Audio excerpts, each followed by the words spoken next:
Hello, welcome to Current News. I'm your host, Chris Davis, and today we're going to do a review of Spider-Man Into the Spiderverse.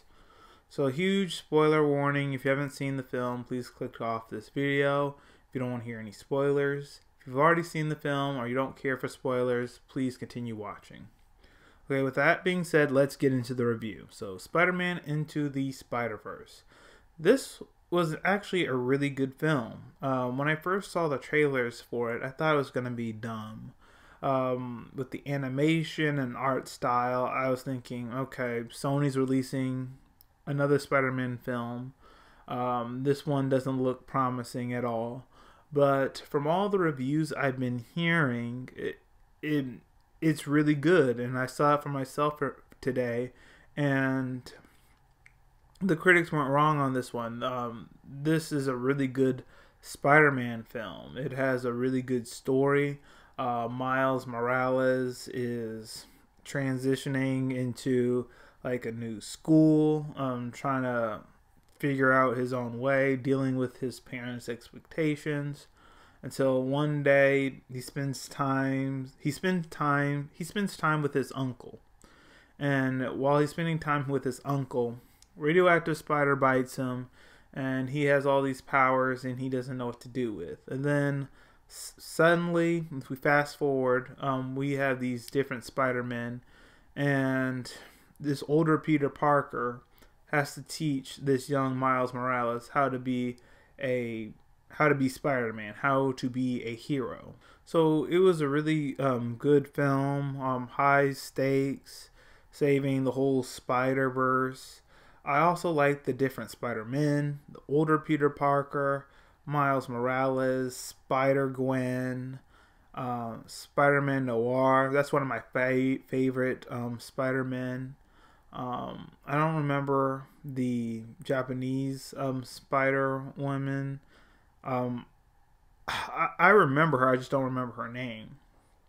And Spider-Ham, I thought he was silly, but he was okay. So I liked how they got all these different Spider-Men together, or Spider-Women, and how they all interacted with each other. Now they have to work together to defeat Kingpin and return to their own dimensions. And this was like Miles Morales' story of how he became Spider-Man, about how he transitioned from being a normal citizen to becoming Spider-Man. And I liked how they did the transition because it made it more realistic. He has all these powers and he doesn't know how they work or what to do with them. He's freaking out. He's like worrying, like, what is he gonna do with these abilities? And then the older Peter Parker comes along and he's able to relate to him, and so are the other Spider-Men. They're able to relate to him and help him transition to being a normal citizen to using his spider powers to help other people. So this is definitely one of the better Spider-Man films. I say it's better than Spider-Man Homecoming and better than the Amazing Spider-Man films.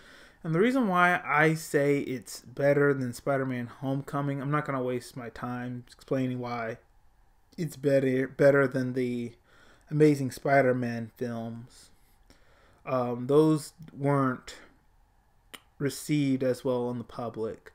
But it's better than Spider-Man Homecoming because in Spider-Man Homecoming, you don't really see Tom Holland's Peter Parker stand on his own as Spider-Man. He's more of Tony Stark's sidekick.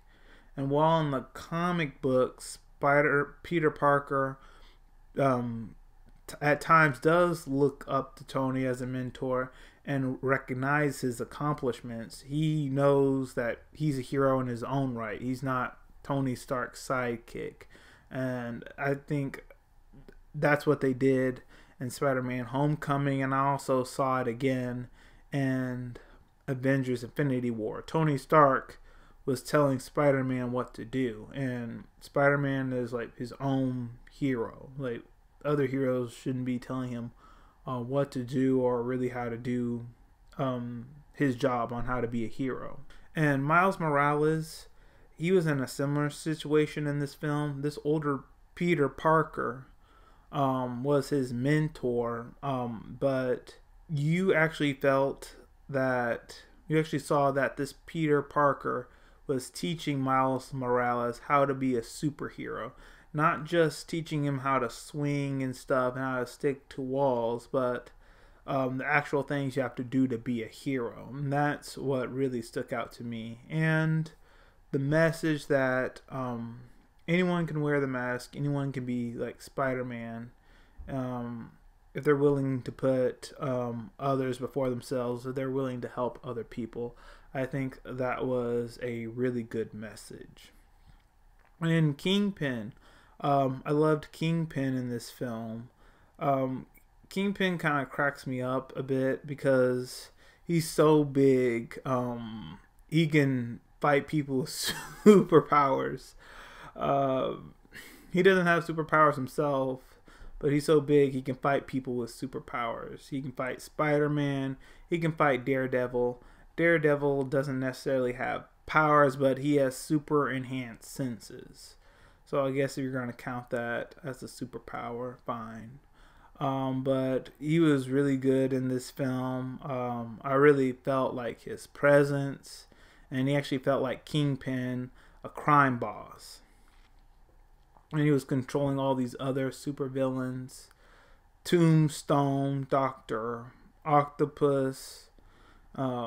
So Kingpin was really good, especially in the final scene. And I liked also in that final act of the movie, Miles Morales stepped up, took Peter Parker's advice, and he helped get the different spider people home. So I really enjoyed this film. If you were on the fence about watching it, go ahead and watch it. It's really good. You're going to really enjoy it. It's better than Spider-Man Homecoming in my opinion. So that's all we have for today. Let me know your thoughts in the comment section below. Did you watch Spider-Man Into the Spiderverse? Did you like it? Did you not like it? Let me know your thoughts in the comment section below. Also, if you want to follow me on social media, I have the links in the description box below. Also, if you like what you saw today, hit the like button and hit subscribe. And all of you have a great day and a happy new year. Bye.